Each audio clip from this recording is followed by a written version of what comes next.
Kadapa MP YS Avinash రెడ్డికి big shock ఇచ్చిందే కడప న్యాయస్థానం. అవినాష్ రెడ్డి పిఏ రాఘవరెడ్డి మీద పలు కేసులు నమోదు కాగా ముందస్తు బెయిల్ కోసం కడప కోర్టును ఆశ్రయించారు.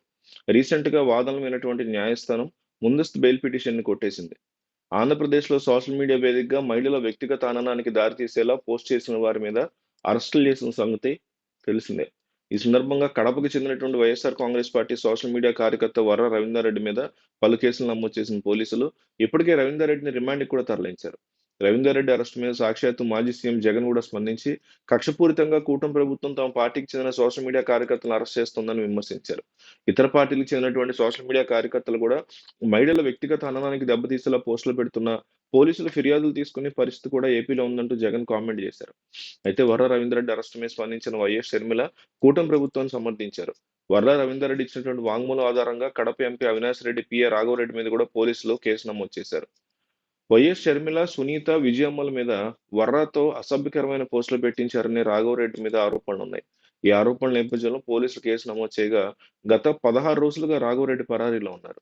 తనకు ముందస్తు బెయిల్ మంజూరు చేయాలని కోరుతూ కడప న్యాయస్థానాన్ని ఆయన ఆశ్రయించారు.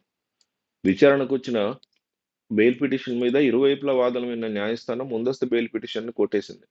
తనకి పిఏకి సంబంధించి న్యాయస్థానం ముందస్తు బెయిల్ పిటిషన్ కొట్టడంతో ఎంపీ అవినాష్ రెడ్డికి షాక్ తగిలిందని అంటున్నారు. త్వరలో ఖచ్చితంగా ఎంపీ అవినాష్ రెడ్డిని అరెస్ట్ చేసేటువంటి పరిస్థితి ఉందని, ఖచ్చితంగా ఆయన అరెస్ట్ చేయడం అనేది కొద్ది రోజుల్లో జరిగి తీరుతుందని రకరకాల మాటలైతే మనకు స్పష్టంగా వినిపిస్తున్నాయి. మరోపక్క తాను నోరు తెరిస్తే వైసీపీ నేతలు తట్టుకోలేరు అంటున్నారు జనసేన నేత మాజీ మంత్రి బాలినేని శ్రీనివాసరెడ్డి. అదానీ గ్రూప్ నుంచి మాజీ మంత్రి జగన్ కి ముడుపులందాయంటున్న వివాదంలో సంచలన వ్యాఖ్యలు చేసిన వైసీపీకి షాక్ ఇచ్చిన బాలినేని తనని గనక గెలిస్తే మరిన్ని నిజాలు చెప్పాల్సి వస్తుందని వార్నింగ్ ఇచ్చారు. వైసీపీ ప్రభుత్వంలో మంత్రిగా పనిచేసిన ఆ కీలక నేత విద్యుత్ కొనుగోలు ఒప్పందాలకు సంబంధించి వెల్లడించిన అంశాలు ఇప్పటికే కలకలం రేపుతున్నాయి. అలాంటి బాలినేని జోలికి వెళ్లి చెవిరెడ్డి భాస్కర్ రెడ్డి అనాలోచితంగా జగన్ ఇక్కట్ల పాలు చేస్తున్నారా? బాలినేని నోరెప్పితే జగన్ గుట్లన్నీ రట్టవుతాయా? జనసేన నేత మాజీ మంత్రి బాలినేని శ్రీనివాసరెడ్డి మీద వైసీపీ నేత మాజీ ఎమ్మెల్యే చెవిరెడ్డి భాస్కర్ రెడ్డి సంచలన ఆరోపణలు చేశారు.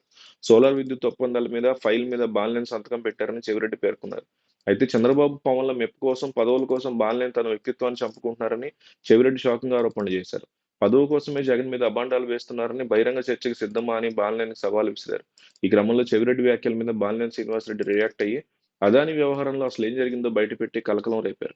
అదానీ సంస్థ నుంచి సోలార్ విద్యుత్ కొనుగోలుకు సంబంధించి జగన్ ఎప్పుడూ తనతో చర్చించలేదని, అదానీతో ఒప్పందానికి ముందు 10,000 మెగావాట్ల విద్యుత్ కొనుగోలు కోసం టెండర్లు పిలిచారని బాలినేని వెల్లడించారు.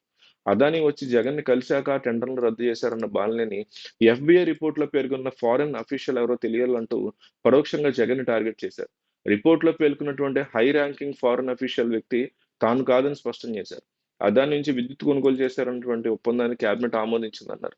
అదానీ విద్యుత్ కుంభకోణంలో తనకు సంబంధం లేదని తేలితే కుటుంబంతో సహా ఉరేసుకుంటానని వ్యాఖ్యానించారు. ఉందని తేలితే ఈ కుంభకోణంలో తనకు ఎలాంటి సంబంధం లేదని ఆయన తేల్చి చెప్పారు.